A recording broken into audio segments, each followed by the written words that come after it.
Stay tuned, stay tuned, stay tuned. I'm here with the coach, John Brett. I'm here with the jet lag vet, Mr. Ian Griffin. What's going on, buddy? Man, I've been putting the miles on this last week. Dude, your last 3 or 4 to 5 days have been incredibly traveling, and from Germany to the game last night. Man, I want to live your life when I grow up. It's just a retired life, man. That's it. I'm waiting. Oh, so I am worn out. I got jet lag. I got my eyes like this going on right now. And but yeah, I came back from Germany last week, Thursday, and facing a little jet lag. I've been getting up every morning at 3 o'clock in the morning. And of course, I went to the Cowboy game. Ooh, way to go, Cowboys! They look good. They did look good. They did on all levels, and hopefully they can figure out how to maintain that.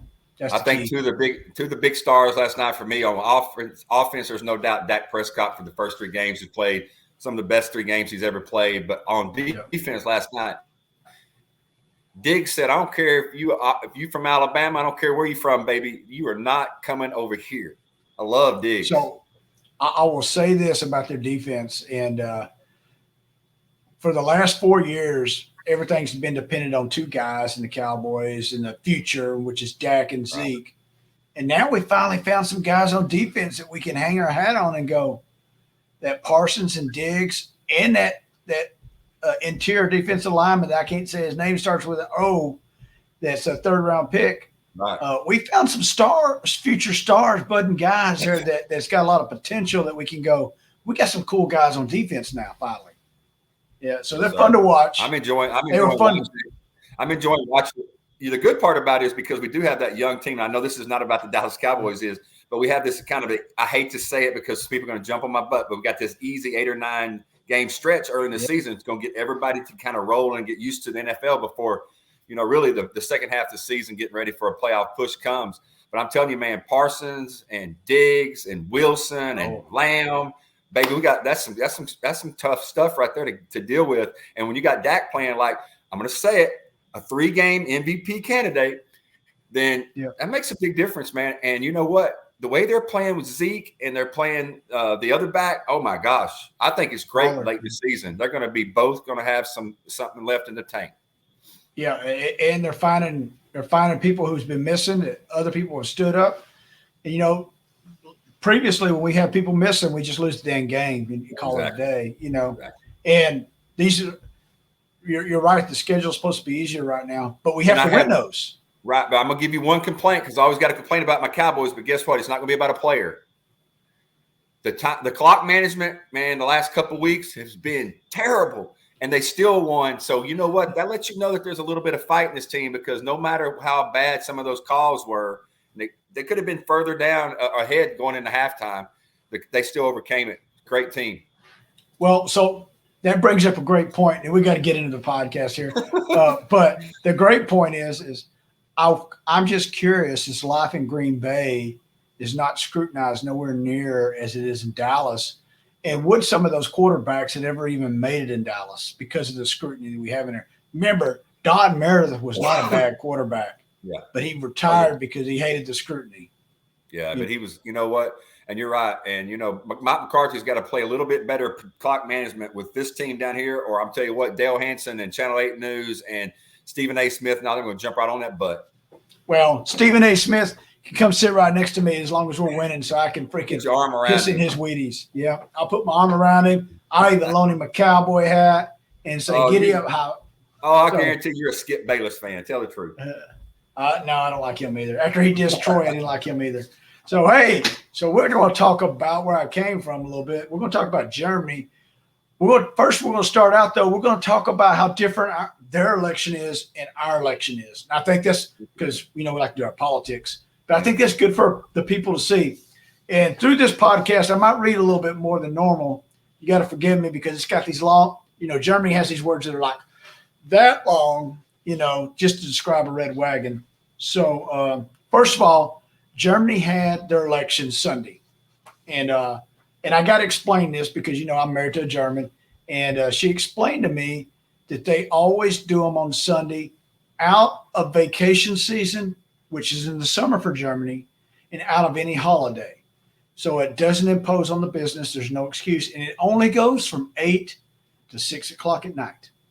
So if you didn't vote by 6 o'clock at night, it's tough. So that's the first thing that's unique compared to how it is in America. Go ahead. You got something, Coach?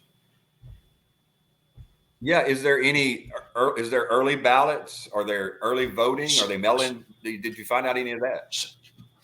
Yeah. So what I got here is I got to explain a whole lot. And I got a case of voter fraud in Germany. This is awesome. It's not awesome, but it's just a small case, but we're going to talk about that a second.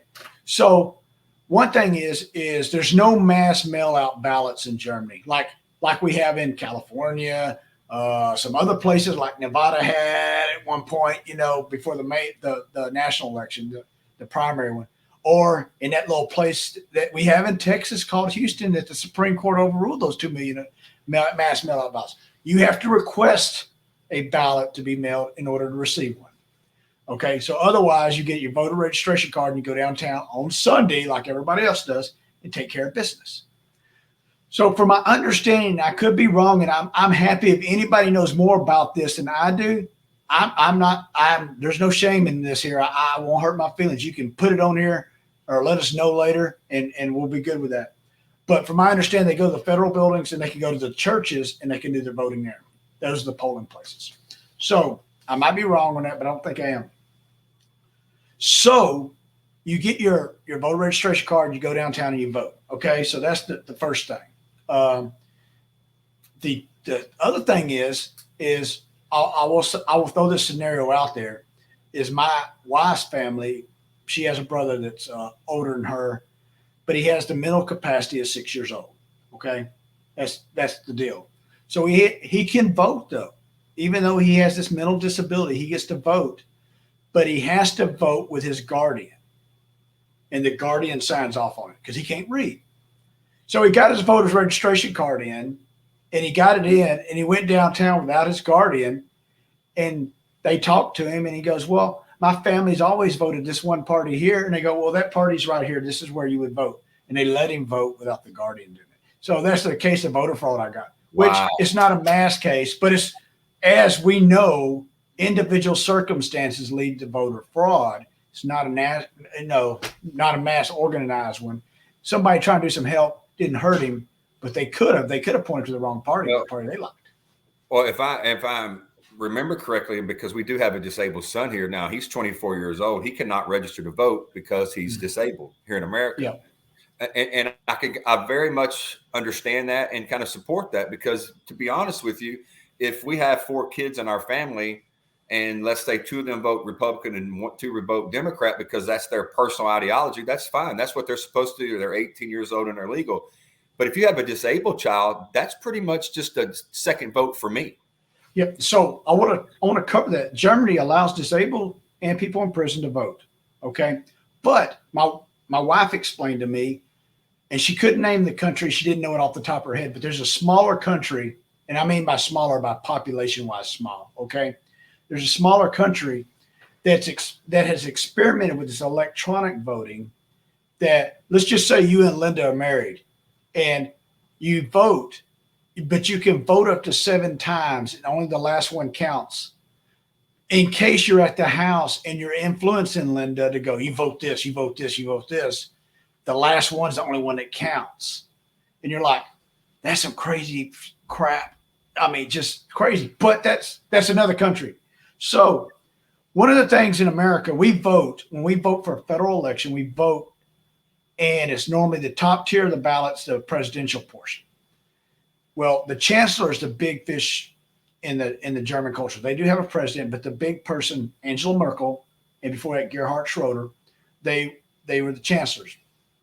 So Angela Merkel's stepping down. She's retiring. And so they're voting for the chancellor. But they don't vote for the chancellor. They vote by party.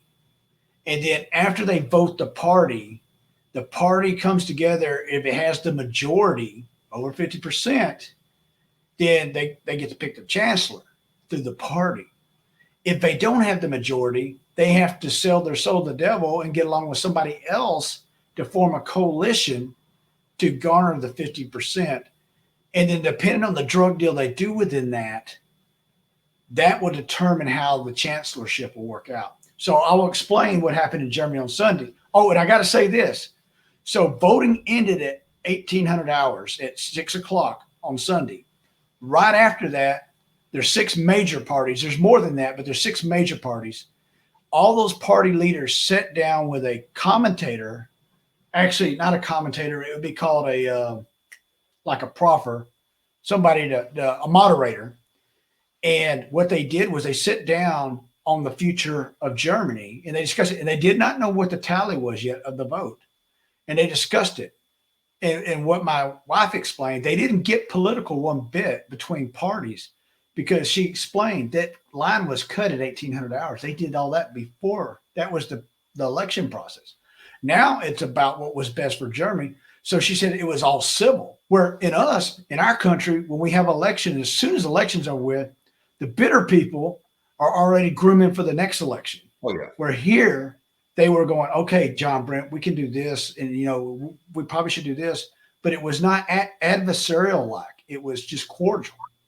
Something that we don't have in America.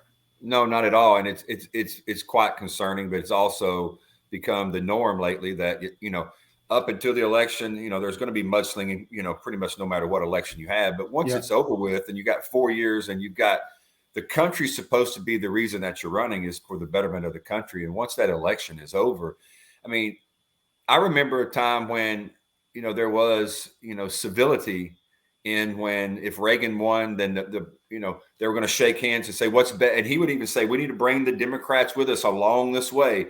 The last 3 to 4 elections that I remember, it was pretty much, this is our mandate. This is where the country's going. And those people were wrong. It just doesn't seem to be what's best for the country. And it's not just concerning. It's a little bit narcissistic for one party to believe, hey, we have 200 million people 160 million people that vote in the country. If it comes down to 85 to 75, that somehow that we have a mandate and those 75 million people got to get on board. It's whatever happened to, let's try to be united, Joe Biden. What happened to the unification of the United States under Biden? I mean, but not just Biden. Where was the unification under Trump? Where was the unification under Obama? We just don't have it anymore. And it's quite concerning, but it is good to hear that other democracies like Germany at least are practicing some sort of what's best for Germany mentality. So I will say, and I'm not going to try to bash Biden in this hardly at all, but I am going to on this one part, is when Biden became president, Mitch McConnell and all the leadership, Nancy Pelosi and him, marched him through the halls of Congress and the Senate. And Mitch McConnell came out handing gifts, paying tribute to the president. At the end of the day, all parties did and said, hey, this is to welcome you to be the president. You're the 46th. We're proud of you. Parties came aside. The president chose not to come aside. The parties came together during that. They extended the olive branch, but the president didn't want to extend the olive branch. He accepted that, but he didn't do it on the podium, Well, and they didn't do that for Trump. No, they didn't. But I tell you what, I truly believe, and I'm going to give Biden the benefit of the doubt. If it was totally up to Joe Biden and his part of the party that he really represents, I think Joe Biden would be across the aisle a whole lot more. But I think what happened is there is such a push by the radical left, from the Tlaibs to the Omars to the AOCs that gets into that. They know how to hit that racism. They know how to hit that inequality. They know how to, or inequality. They know how to hit those things that are newsworthy, that scares politicians in the 21st century, because politicians now are all about polling and keeping everybody down as far as they can from having major issues. But I do believe if Biden could lead the way Biden really is, because we got 40 years, we know what Biden's about. I think he would play a little bit more on the other side. But I just think where the politics are right now, Vet, in 2021, that left side is pulling left and right at them. Well, so I will say there's some things that are very unfamiliar with us in how Germany does election. I'm going to cover that real quick. But it's almost like we do what they do. They do it after the election, their coalition. But in America, the Democratic Party with the far left did that coalition before the primary to ensure well, hey, if we support your candidate, then you got to get us on these committees and these committees and these committees. And that's what's happened is that's how the far left got emboldened into the Democratic Party, where the Democratic Party strayed from having to be moderate because they had to compromise. So in the election, from my understanding, the SPD, which is the Social Democratic Party, which is center to left, and these parties, I'm gonna list 6 of them. They have a color code too, okay, and it's called the Red Party, and it's been around since '49, okay, but that party right there is the one that pulled the majority, which is not Merkel's party, okay. Merkel's party is the CDU, which is the Christian Democratic Union of Germany, and it's center to center, and it normally aligns with the CSU, which is the Christian Social Union of Bavaria, which is the largest state, and it's center right also. Now, Merkel's party is black, and the Bavarian state, of course, because of some of the colors, is blue.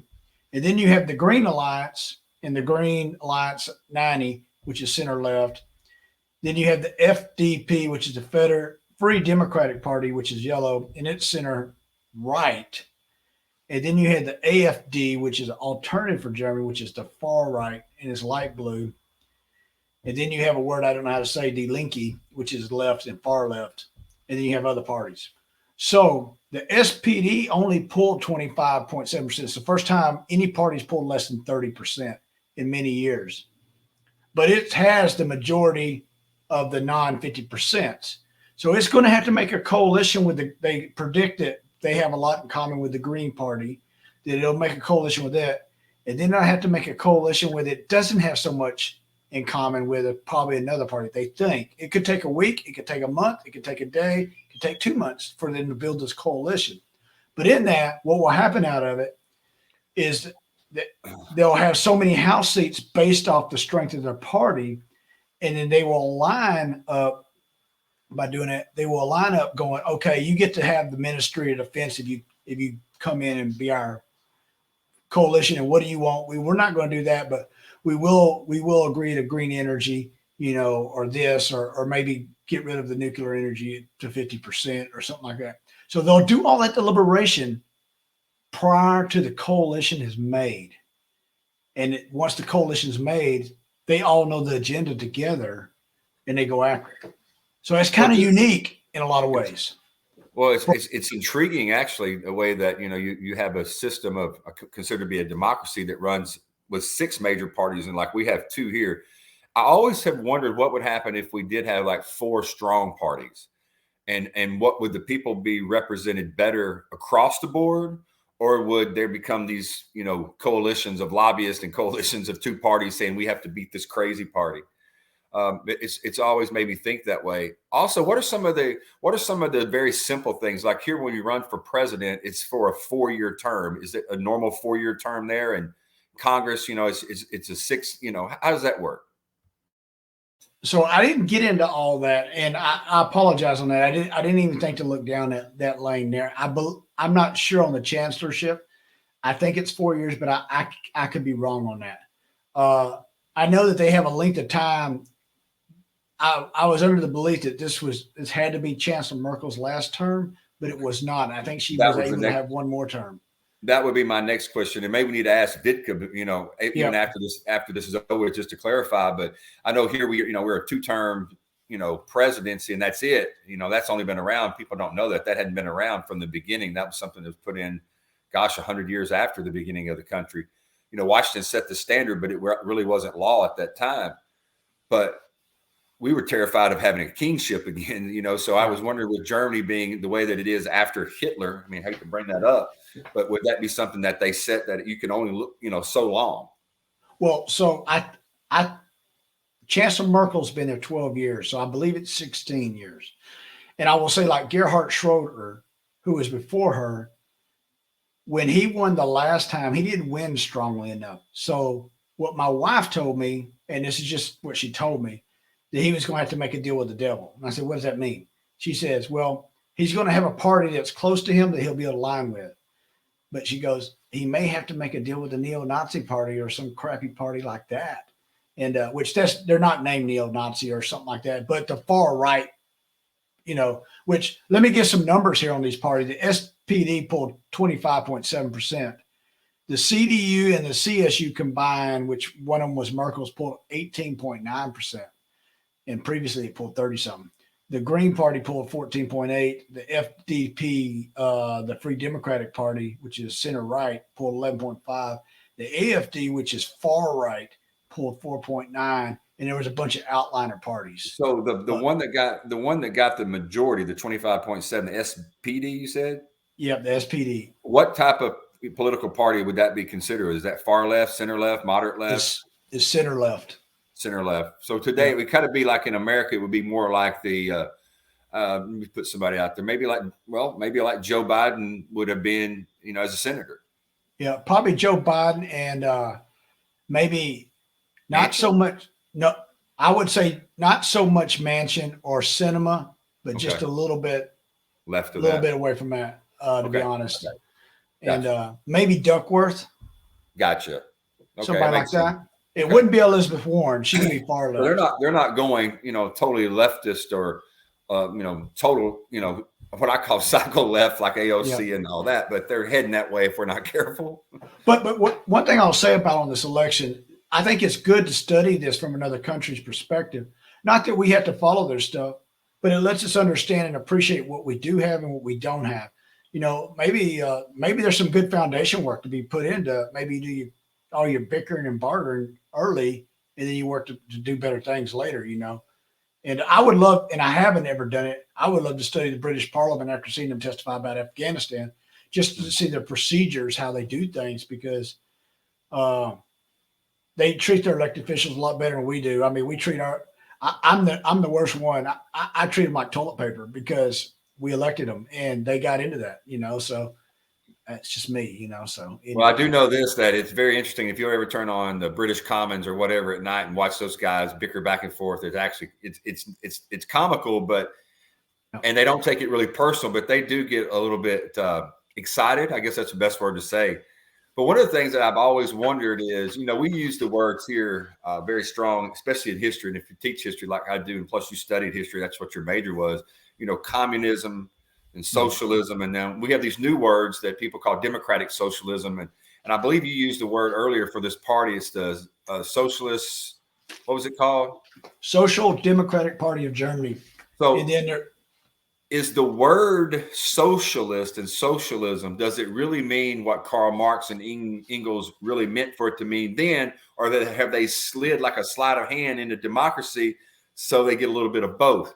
That's always interested me because when I first started studying socialism, because I was hearing it more and more in our country, it scared the shit out of me, excuse my language.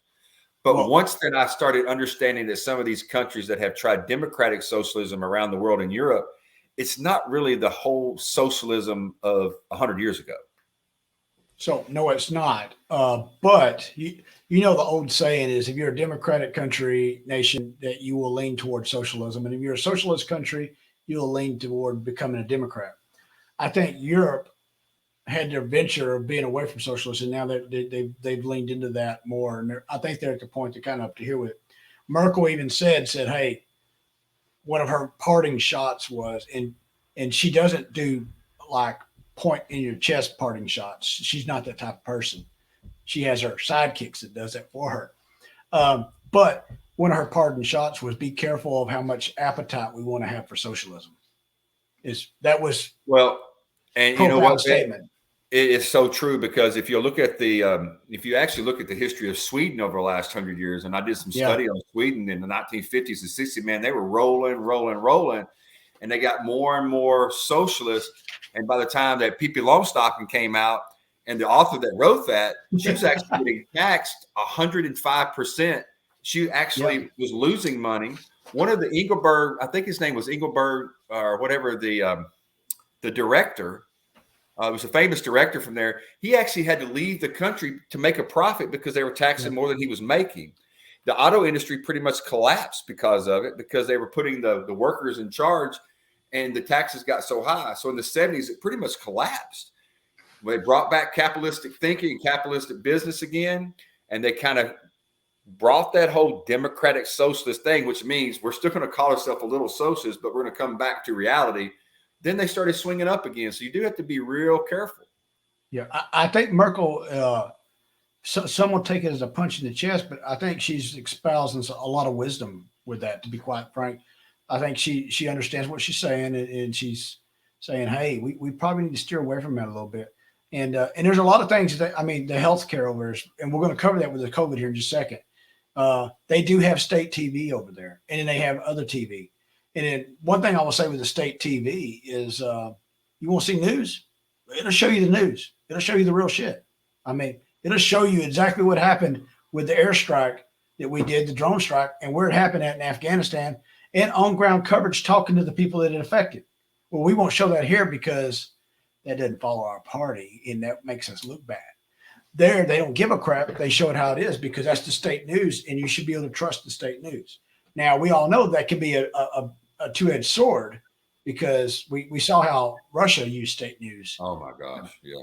So so asking a couple of follow-up questions before we head over to COVID, because I know we're getting close to the midway point, but I also know we have what we've always considered, and until this last election, it really has never been brought up, but the change of power, how we have a peaceful exchange of power between one president to the next. So is there ever had any issues where there was somebody trying to hold on to that you know of, or is it pretty much just a peaceful transfer as we've had?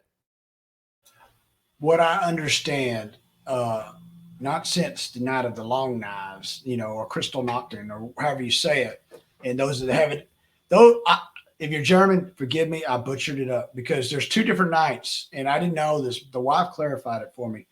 There was the Kristallnacht, and I'm a guy that studied the bejesus out of Germany, and especially the stuff with Hitler in World War II and how the Third Reich rose to power. There's the Kristallnacht and the Night of the Long Knives, and they are two different events. One was purging the party, and one was purging the enemy of your party. And I didn't know that. And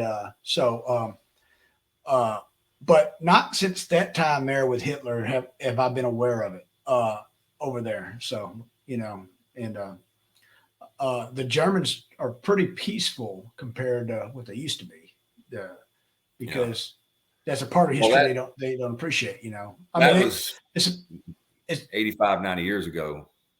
Yeah, well, if you think of things, and I've been milking this book called Gulag about Soviet prisons.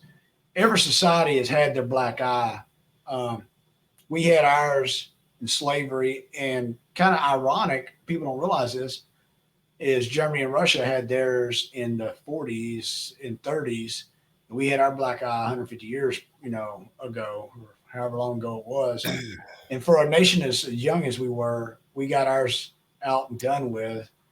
And there are just tragedies on people, but every society pretty much has had it, except maybe Switzerland. I mean, Switzerland might be the only one that didn't do it, and they may have, and I just hadn't dug deep enough on that. So anyway. Well, I think it's interesting, and as a history teacher, and I consider myself a historian, is to hear from the way other countries do just simple things as we take for granted sometimes, is just election day. When is the election? How long do they serve? Is there a peaceful transfer of power? I don't think anyone ever thinks outside of America most of the time when it comes to that. But it's interesting now that we live in such a globalization and a global world where, some of these things you can watch them on TV. But I think, sometimes, like you said, we don't have to change who we are. But sometimes if there's a good idea, maybe we should think about maybe looking at a different way. I don't know. I mean, maybe just think different sometimes. So Coach, one thing I will say is I give my wife a hard time about this. In Germany, they can tell you who every prince and princess and king there is, pretty much. They can tell you who was in power, especially in Europe. They track that stuff down really good. Here in America, I couldn't tell you who the freaking darn prince is from freaking darn the Netherlands. I could not. And most Americans couldn't. I can't tell you who the president of Germany is. I can tell you who the chancellor is, but most Americans can't even tell you who the chancellor is. Well, I'm going to tell you right now. Go ahead. Sorry. But the Germans definitely know who our presidents are. And that's kind of a different of opinion is just the way we are in America is, well, I really don't give a crap about thinking about those things. Whereas it's important for them because they've been where they've been in a European community. It's a little bit, the boundaries are there, but they're having to rely on other countries just immediately in their face, and we're not used to that. So we just haven't paid a lot of mind. I've actually taught 8th graders, and I've taught 11th and 12th graders, and now I teach grown men 18 to 50. And I'm going to tell you what's the most unbelievable thing. I don't care in any class I've ever been in.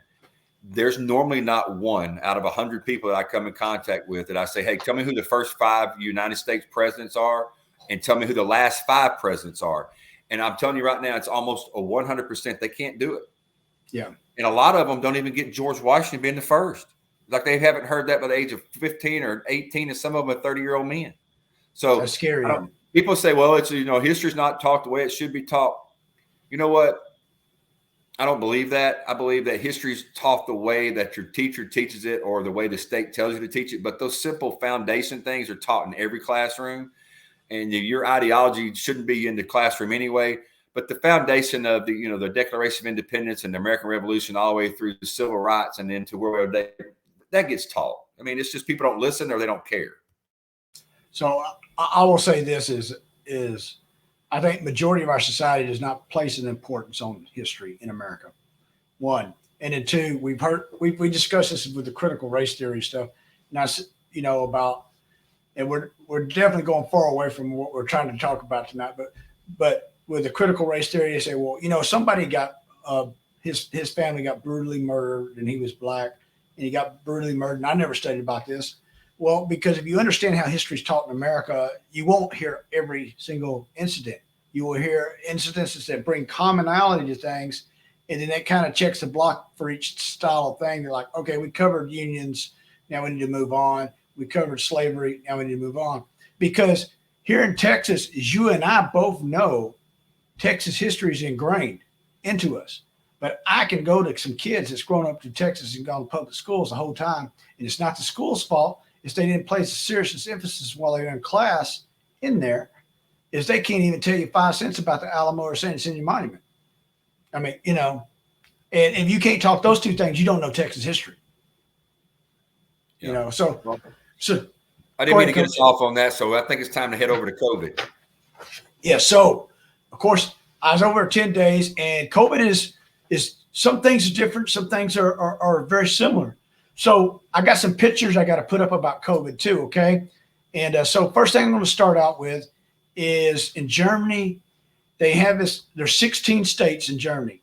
3 of the states, Bremen, Berlin, and another one are just towns that the mayor has the authority of a state, okay? And they're called Bundesländer. And I messed that up. I did not say it right, but that's my effort for their sovereign states.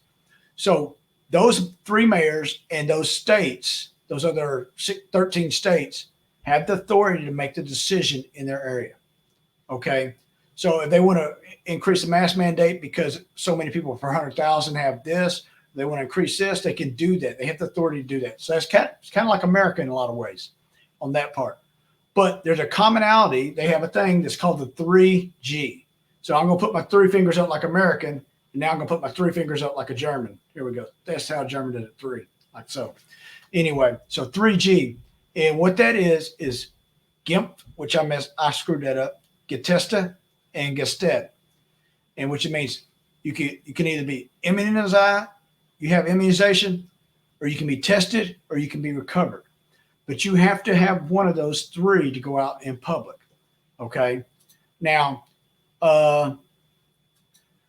so that's the start. So everybody there knows it's called 3G, and in Europe it's called 3G. Now, what I will tell you is because these elections, some states have moved to 2G.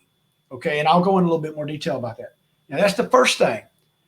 So when you go to a restaurant, let me get over here to some of my photos. When you go to a restaurant, you'll see a thing like this pop up, and it has a barcode in the center, and you'll see the 3Gs at the bottom of it. It has a barcode, and you come in, and you have a cell phone in Germany is called a handy. So you go with your handy, and you can scan that barcode, and you have your credentials in this app that's called a Luca app.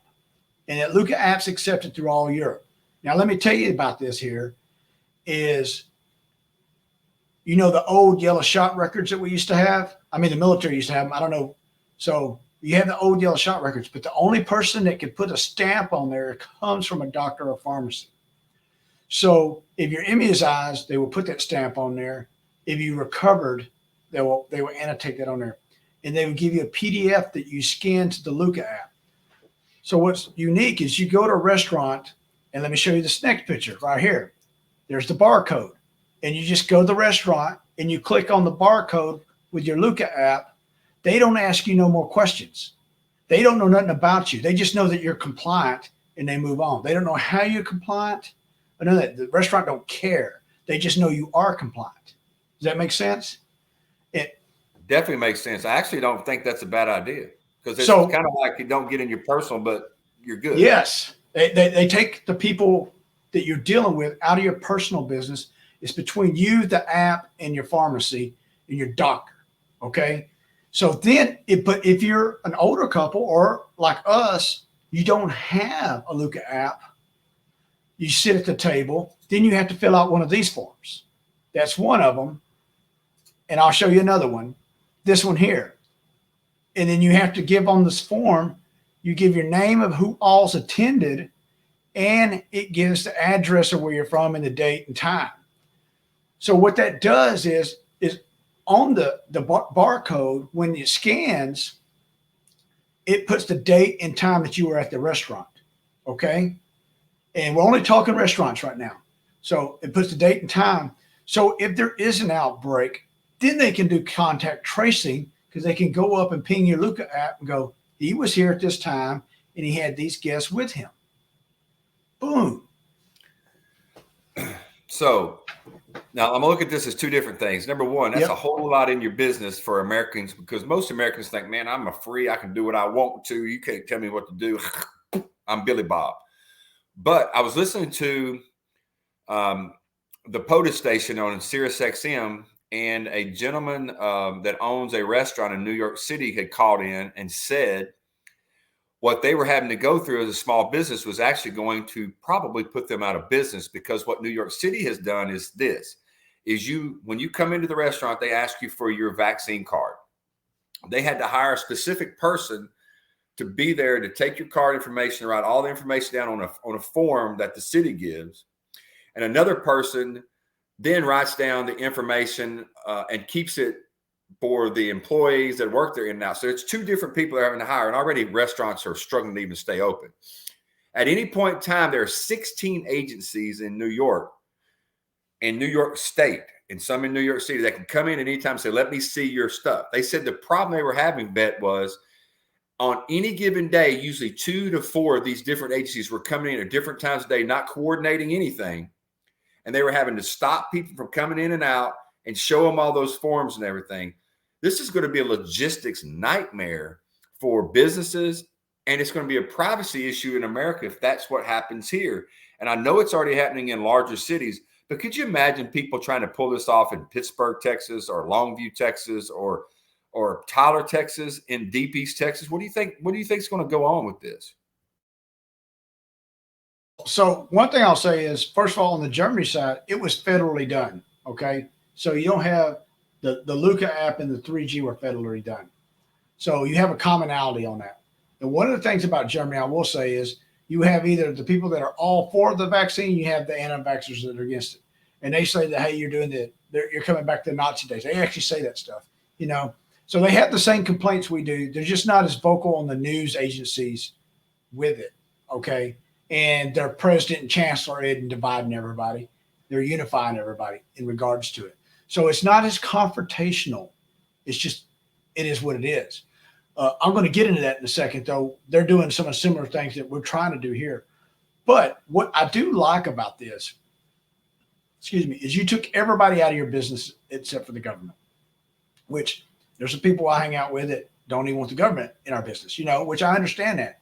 But you don't have Wendy's in your business, and you don't have McDonald's in your business, and you don't have, I don't know, some fancy restaurant. You don't have, Fogo de Chao in your business. All they care about is if you have the Luca app, and if you don't, you have to fill out the card, and you have to show either one of them. Okay.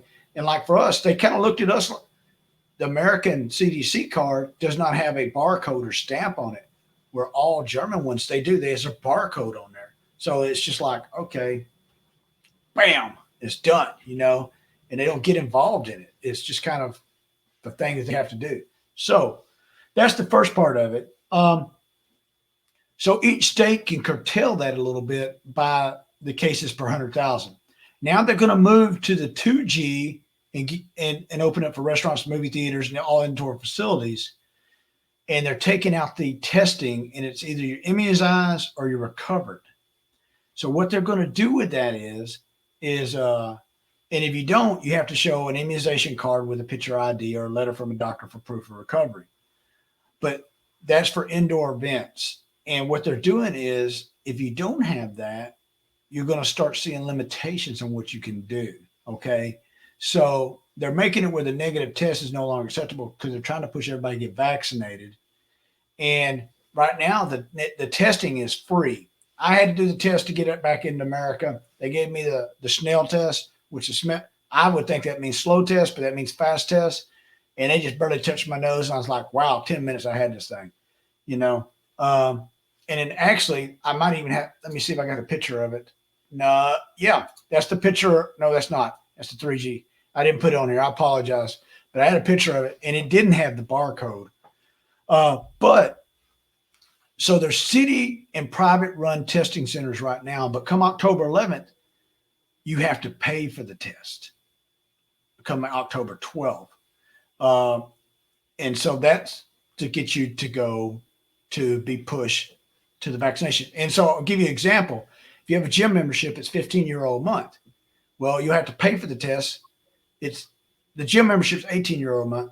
You have to pay for the test every time you go to the gym. Now it's €15 each time you go to the gym. So, do you go 10 times a month, you pay €15 each time, or you just pay the €18 for your membership and you just get it done, get your vaccine done and call it a day. You know what I'm saying? Yeah, they're putting pressure on you. They are. And so right now inside, to go to a restaurant, you have to wear a mask to go in. As soon as you sit down, you take it off, but the waiter has to wear the mask. That don't make sense. Dude. Another good example. Go ahead. So another good example. I've seen some of that craziness too. Go ahead. Yeah. So another good example of kind of absurdity is you can go to a grocery store, and in the grocery store, you're supposed to wear your mask. Okay. But you don't have to show your 3G when you go in the grocery store. You just got to keep a shopping cart distance and depending on the principality that you're at, the state you're at.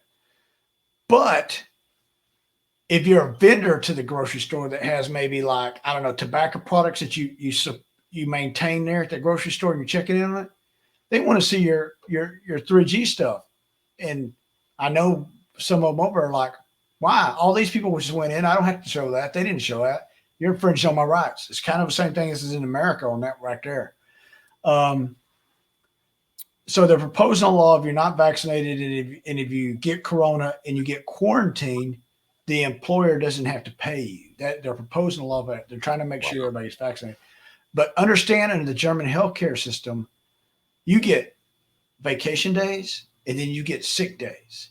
And everybody takes every one of their sick days. I'm just telling you that right now. Right. Everybody and they get like 26 days a year or something like that. Take all my sick days too as a teacher. You better take those days. Yeah, and nobody looks down on you. It's like, hey, dude, take a sick day. And that's kind of how it is. So now what they're saying is, yeah, but will that really work out? Because the doctor just sign a sick slip and call it a day, But even the hospitals, like if you have say one of your daughters was in the hospital or had a baby or something like that, you couldn't come visit unless you were 2G compliant. So well, so that's the pressure that's going on here in different ways too, where certain things, if you don't, that's your choice, and your choice is, well, there's your answer. Yeah, so one of the other things I'll say is we could fly to Germany from America because we had family there, and I could fly back because I was an American citizen. But Europeans right now cannot fly to America unless they have American citizens. Well, President, and I was over when this happened, and they said it. I'm talking to people and they're telling me this. Joe Biden came over and changed it to 1 November that the Europeans can start flying over. But he did that to get his butt out of the jam for the nuclear submarine deal for France, And they're calling it that. I'm not saying it. They're saying that. So the Luca app has a QR code. I think there's some good things out of that. And I also think there could be some downfall with the way our administration is, especially with how the Obama administration's, crypto and following everybody and spying on everybody and things of that nature. I can see also it going bad because of things like that. I could see the Democratic Party going, voter, voter, voter, voter. Oh, no, not that guy. He didn't do it. It's not a voter. So I can see some things like that being manipulated. And that's our problem in America is we got people that like to manipulate things. But in the overall theme of Germans, either you're 100% compliance mentality or you're anti-vax and you vote a protest. A lot of them will tell you it's none of your business what they are, and they'll leave it like that. So, well, this is one issue that here in America that has really galvanized the people saying, well, should you have a free choice and should you not have a free choice? Normally in our society, we've been able to have a free choice of, say, have an abortion or not have an abortion, or drink or not drink, or some kind of health issue. I don't want to take, cancer drugs, or I do want to take cancer drugs. But this is the first time that I can really remember where you're almost your choice of choosing to, choosing to get sick or choosing to die is they're not allowing you to have that because they're going to take so many things away from you. Your work now with 100 more employees, or if you're a federal worker, or if you're in the military, or if you want to travel or whatever, that it's coming down. There's more and more and more pressure on you. Either that number is going to get lower and lower. And I think that's what the government's plan is at this point, Vet, is to put so much pressure on the unvaccinated to get to that herd immunity number that they feel that they need, no matter what the individual rights that you have, if they go against them. And we never really talk about it. And I don't want to really get into it big tonight, but HIPAA has been a huge, huge issue for the last 20 years in the medical field. And when I used to be in the collections, I owned a collection agency that I went to work for another one that was in the medical collections. And when you were dealing with medical collections, man, you had to have super security of all that stuff because of HIPAA. Now they're telling you that pretty much the HIPAA's out the door because we got to know if you're vaccinated or not in public. So, that, and, while you were gone, there was a couple issues that come up at where I work. And I know you probably want to interject in this, but I want to make sure I talk about that before we get through with tonight. So one thing real quick I want to say is in the military, HIPAA is huge, and it really limits our leaders' ability to sit there and utilize our people for the best of their ability and best of the ability that's intended, because somebody will throw the word HIPAA out, nobody bucks it. And when I was a sergeant major, I'd have to buck it a little bit on that. And it's kind of, I've heard the old expression, throw the baby out with the bathwater. That's kind of what we did with our rights on this. And if, of all things, we come out, we get a pandemic of COVID, and then we forget history. And our country is not kind on how we've done with our history on these things.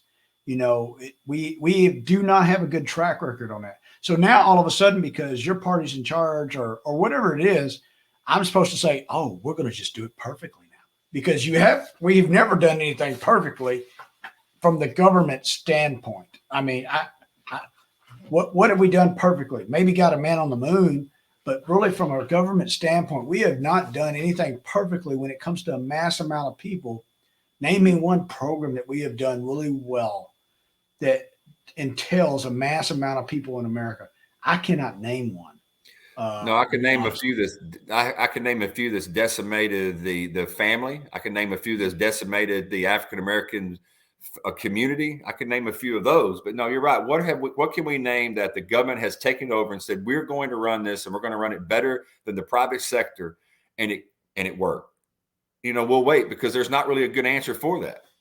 Yeah. And so now we're supposed to ignore all that of history that we've had because it's an emergency, Vet. Yeah. And I mean, look what we did to the Native Americans in so many ways, with government-led organizations, how we exterminated them. Look what we did with the slaves. Look what we did after all that, just experimental crap, with things of injecting people with syphilis and things like that, or dealing with some things like mercury and really screwing some babies up or some other things, and all in the name of, hey, we're the government, we know what we're doing. And so we're supposed to ignore that. And the people who are supposed to ignore that are treated like they're bastards or treated like they're some psychos. when they're actually the people. And if you think about what science is a whole bunch of theories until you prove them wrong. And the theories enforce each other over and over again. And with this is we're supposed to ignore all that. And actually, we're just being part of the scientific method of either endorsing it still works, or we found a variant that it doesn't work. It's not wrong with a lot of people, but we need to get to you, Coach. So go ahead. I'm sorry, because I want to hear about the stuff that y'all experienced in the prison. Sure. One of the things that when you left town that has changed, it was kind of crazy. When COVID first hit, they wouldn't let us in for 6 months. We had to take papers in on Monday, pick papers up on Friday to grade, and take papers back on Monday. We did that until the end of that school year, the beginning of last year's school. And then we actually got to go, but we had to wear a mask. And we brought from 25 to 28 people in a classroom down to 10. And that's been the norm ever since. And we have 6 wings at this prison. There's 550 inmates. So there's about 90 to 95 in each wing. If somebody gets COVID in one wing that they test, they shut down that one wing for 14 days. Now, they have been offering vaccinations in the prison, and it's been getting 50, 55, 60% of the prisoners are getting it. About 3 weeks ago, we heard that we were at 68%. And then when we got to 70%, then the mask would be gone and we could go back to 20 people in a classroom. So we're kind of excited about it. Well, 2 weeks ago, F wing went on lockdown because they had 4 people test positive for COVID. So they put those 4 in segregation, locked down the rest in there, and they're in their cells 24 hours a day. They get out 2 days a week for 20 minutes to go take a shower. That's it. Well, on Monday, they let them out of last week, and then by Wednesday, A wing, B wing, and F wing all tested positive again and shut those 3 down. So we're back to 4 or 5 people in the class. Friday happens, vet. I get an email from the warden saying, we finally made it to 70%. So starting on Monday, no more masks, back to 20 in the classrooms, but we still have 3 on lockdown. So right now, I'm back this week, no mask at work. There's 3 to 4 kids in a class waiting for the other wings to open so we can come back to full capacity. It's an absolute, it's almost laughable if it wasn't just so ridiculous that we get to a number, let everybody out, but everybody's testing positive now. So 68% were bad, but at 70%, we got to go. 70% open the doors. Woohoo! Yeah. But what we're finding out from this is the inmates are actually at a better facility for something like COVID than we are as the public, because they're 550, like I said, 90 in a unit. So let's just say they interact through, chow and through education. There's only 550 there. So it's pretty easy to keep the COVID out of there. But the problem is people like us and the COs, the correction officers coming in and out daily. Yeah. That's what their problem is. And then they take away their visitors, or they have a visitation where there's a plexiglass in front of them. They already can't see their family except through Zoom or a plexiglass. And now this hits. Guess what they're doing now, vet? You can hug your kids and hug your wife if you are vaccinated and they are vaccinated. Oh. If they're not vaccinated or you're not vaccinated, then you have to do Zoom. Got to put that carrot out there, because we have to follow the science. And I'm going to give you 2 examples of the science. You're 68% or 70%. Is that really science, or is that just analytical data that's contributed to make scientific decisions? And kind of like the deal with, 1 November, the Europeans would be good enough. Well, if you made that decision, why wouldn't it be tomorrow to come to America? Exactly. There's no science in that. It's a complete political decision. Yeah, that's the whole thing. Even with this, it's a political decision. Probably there's somebody in the legal department gets together and saying, look, if there's some kind of issue comes up because somebody dies from COVID and we just let the doors open, we've got a civil issue. But if we can show across the board that we have a standard that's high of, say, 70%, then at least that shows that we're trying to get there. And if something happens after, it's out. That's the kind of conversations that are going on politically across and with attorneys around the country right now. Yeah. So to me, this is sad. And we've been talking about Germany this whole time, but we have been led to believe to follow the science. And you and I have said this once before, show us the science. There's nothing wrong with somebody questioning the science or how you got to the science. We just want to know, there's nothing wrong with that. Is let us know how you got to your conclusion. And we're like, oh, now we see eye to eye and I understand. Or like, hey, dude, did you forget about this? Go ahead, Coach. I think there's two things that need to be separated. I think the science with the vaccine from Pfizer, there's an actual documentary called Mission Possible, The Race for the Vaccine, that shows how Pfizer and 8 other companies got together at the beginning of this and said, we're going to work together for the first time and we're going to fix this thing. We're going to figure it out. And instead of being 10 years or 3 years or 2 years, we're going to do this in 6 or 7 months. And they show that. Now, that science, I understand and I can see that these scientists that have spent their whole lives dealing with vaccines to try to come up with a vaccine fast, those people right there should be getting rock star and NFL money. Those are the real freaking heroes to come up with this. But the other science of, mask and unmask, and if you're vaccinated and not vaccinated, can you spread, or now that I've been hearing that this is the pandemic of the unvaccinated, even though the vaccinated are spreading it too. That's the kind of science that people go bullshit. Now, no one's saying that scientists aren't smart when it comes to creating vaccines and medicines and pills, because we all take them. But what people don't want to do is hear different scientists arguing something and making no sense. And then you find out the reason they're arguing because they're pro-Democrat or pro-Republican or pro, medical field and anti-medical field. But I do think we ought to clap our hands for what was done with the vaccine in that quick a time. It was an absolute 100-year probably the best thing that happened in 100 years in medicine was them coming up with a vaccine that quick. With the 90% of efficacy that Pfizer did, actually was plus 90%, when all the WHO and the CDC said is we will give you an emergency approval at 51%. So one thing I'll say on the vaccine real quick is some of this has been studied, though, for 20 years for other things. And so they were able to not shortcut, but they had already done those processes over the last 20 years. And that's what helped a lot. And what I've understood is this vaccine has probably been tested more than anything else. We just didn't realize it because it was for other things as well. So that was one thing. I agree with you, Coach. I've been to a concert where very few people wore a mask. I've been to a damn Dallas Cowboy game where very few people wear masks. I've been to outdoor events in Germany where when we're walking down the street, very few people wear a mask. And let me ask this. Are the people in Germany really the southern, white, toothless, straw-eating, freaking shoeless, conservative Republicans, hillbillies that the president wants to portray them as? No, they're intellectual just like everybody else, and just like the people in Washington State that don't get vaccinated. There's 3 things that you always hear, Vet, when you listen to MSNBC, CNN, or even some of the progressive radio stations on Sirius. That the pandemic is being extended because of Texas, because of Florida, and because of the people in the South and Georgia and Alabama and Mississippi. That's the 3 things you hear. Well, I will say they point out Texas and Florida for a reason. Yeah, because they see that's a potential candidate against the president. So you got to chop them off at the knees. You notice, and we're switching real quick here, but the Texas abortion law came out, which was very unique in its own right. But 4 other states had already had this similar law, but nobody griped about those states or their governor because, and it was the heartbeat law.